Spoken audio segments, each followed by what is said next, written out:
Arestado isang lalaki wanted sa kasong pagpatay sa isang tricycle driver sa Caloocan. Tumanggi magbigay ng pahayag ang akusado. May unang balita si James Agustin. Bakit?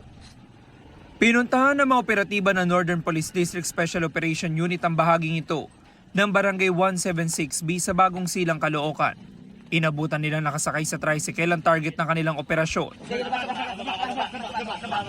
Agad pinadapa at pinusasa ng 43 anyos sa lalaki na subject ng arrest warrant para sa kasong murder. Ayon sa pulisya, ilang buwang nagtagong lalaki. Nalaman natin na nagtago siya sa part ng Bulacan, Santa Maria, Bulacan at dito sa may Cavite. So palipat-lipat siya hanggang meron tayong tipster na nagturo na umuwi-uwi siya ng Sabado-Linggo. So inabangan ng tropa.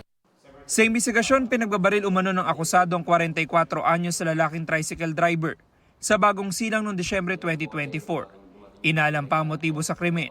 Habang nagpapasada yung biktima, which is a tricycle driver, inabangan ng suspect. Nakasakay sila ng motor at ito ay kanilang pinagbabaril. So dead on the spot ang ating biktima. Ang naarestong lalaki ikaapat sa most wanted persons list ng pulisya sa buong Metro Manila. Dati na siyang naaresto matapos makuhanan umano ng baril at nakasuhan dahil sa illegal na droga. Sa korte na lang pong kapaliwalag, sir.